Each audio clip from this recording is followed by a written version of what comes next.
Let's go.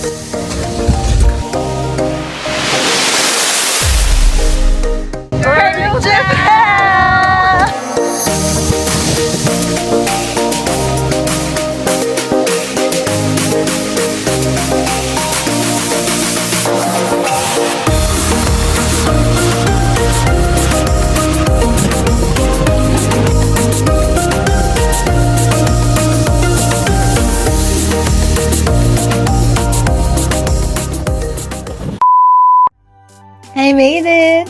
I'm finally sharing my first travel vlog with you all, and if you know me, I absolutely love capturing videos whenever I travel.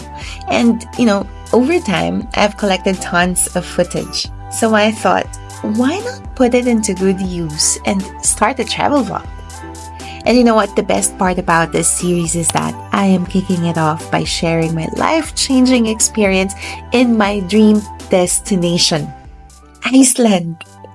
So about a year ago, I learned that my sister and her family is planning a trip to Iceland, and I thought to myself and told Monarch that this would be the perfect time for us to go as well.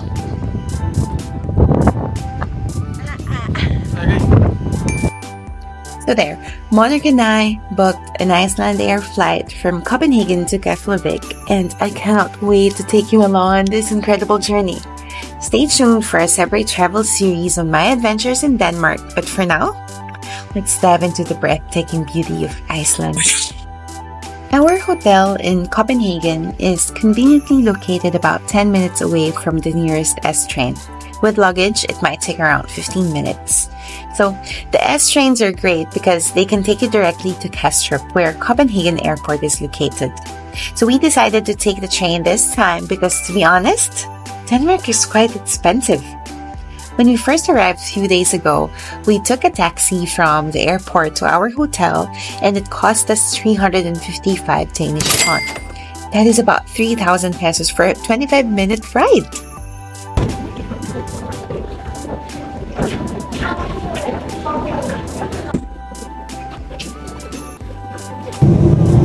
I started feeling extremely excited as we began our descent. This is it! I am in Iceland! Copenhagen to Keflavik is about 2 hours and 15 minutes with 2 hours difference. International flights land at Keflavik International Airport, and the airport in the capital, Reykjavik, is only for domestic flights. So from the arrivals area, there's a bus that would take you to the car rental service, which is about 6 minutes away.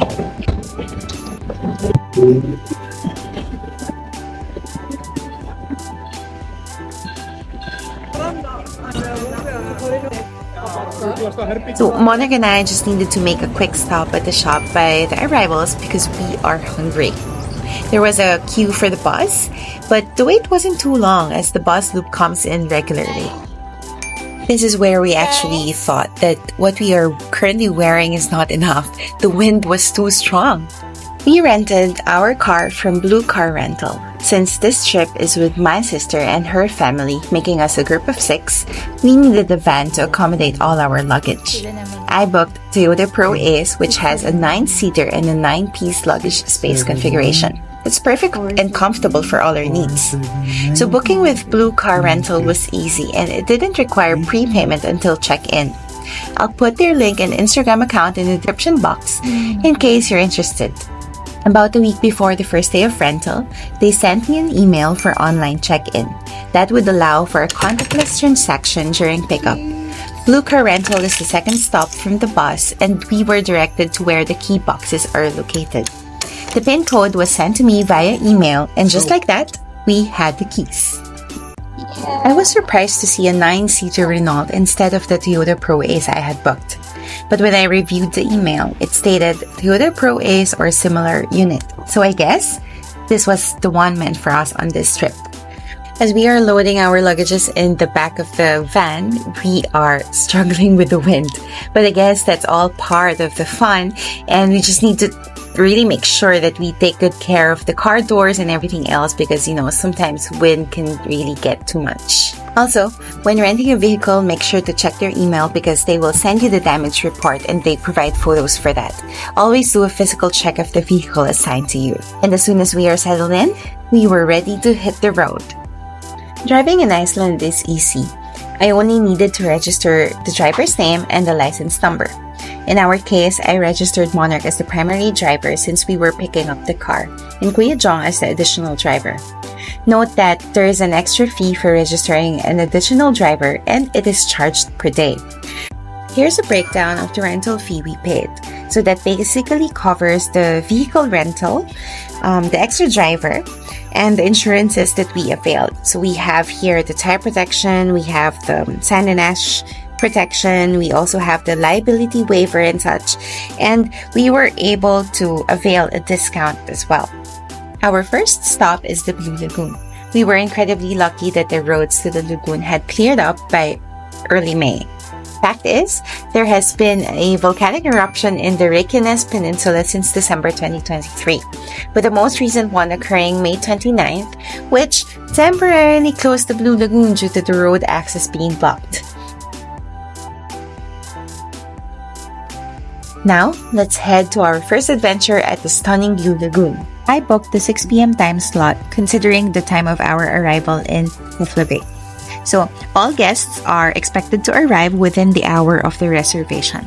Upon arrival, you will have to register, you will receive instructions, and you will also be shown a map of the lagoon that would highlight the female and the male dressing room and the shower area, the meeting point, and the location of the mud face mask station as well as the bar. So we purchased the Comfort Pass, and that would include one face mask and one drink at the bar. The other option is for you to purchase Premium, that would include, I think, 2 face masks and 2 drinks at the bar. They would also provide bathrobes for those who purchase the Premium. Filming is definitely not allowed in the dressing room and in the shower area. Lockers are provided for your personal belongings and your clothes.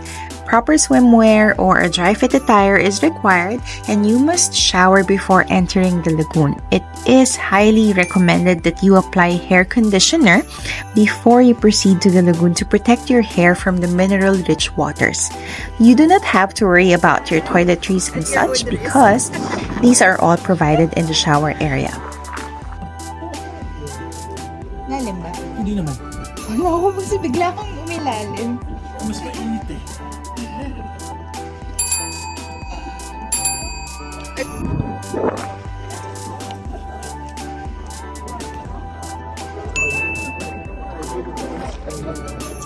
Master free. Sa deck lang siya po yung kaya gawin na lang pintan. Of course, apply about ice. Okay, without it.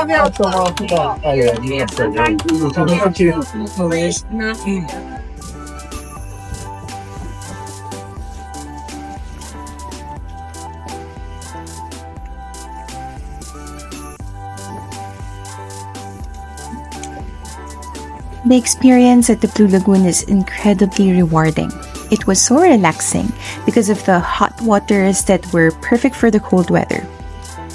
We especially enjoyed the quiet zone where no phones are allowed. We decided to put our phones back in the locker so we could savor the moment without worrying about them getting wet. So this allowed us to fully immerse ourselves in the tranquility of the lagoon. We spent a little over 2 hours enjoying the lagoon before we got out of the water and prepared to head to our hotel. This was our first time experiencing the midnight sun, which was really fascinating.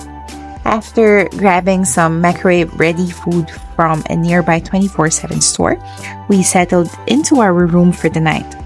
Seeing what 11 p.m. looks like under the midnight sun was truly captivating.